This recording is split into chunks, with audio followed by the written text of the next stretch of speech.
मुंबई नागपूर समृद्धी महामार्गावर एका कारचा भीषण अपघात झाला. या अपघातात वाहनातील 2 जण जागीच ठार झाले तर 3 जण गंभीर जखमी झाले आहेत. कार चालकाचं वाहनावरील नियंत्रण सुटल्याने अपघात झाल्याची माहिती समोर आली आहे.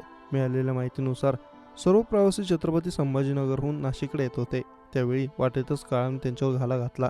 कार भरधाव वेगात आली आणि थेट महामार्गावरील साईड बॅरियरला तोडून पलटी झाली. त्यात कारमधील सर्व व्यक्ती बाहेर हवेत फेकल्या गेल्या.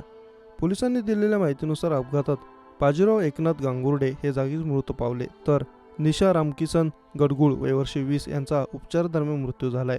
वाहन चालक परमेश्वर पुंडलिक गडगुळ, मीनाबाई रामकिसन गडगुळ हे जखमी आहेत. अपघात झाला तेव्हा रस्त्यावर मोठी वाहतूक कोंडी झाली होती. रस्त्यावर वाहनांच्या लांबच लांब रांगा लागल्या होत्या. पोलिसांनी अपघाताची माहिती मिळताच त्यांनी तत्काळ घटनास्थळी धाव घेतली. जखमींना रुग्णालयात दाखल करत अपघातग्रस्त वाहन देखील रस्त्यातून बाजूला केले आणि वाहतूक सुरळीत केली. आज पुण्यामध्ये देखील एका अपघाताची घटना घडली आहे. पीएमपी बसच्या चाकामध्ये पाय अडकून एका महिलेचा मृत्यू झाला.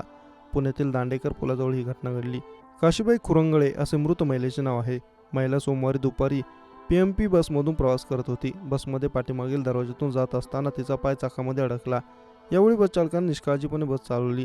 त्यामुळे ही महिला गंभीर जखमी झाली होती. तिच्यावर रुग्णालयात उपचार सुरू होते. मात्र उपचारादरम्यान महिलेचा दुर्दैवी मृत्यू झाला आहे.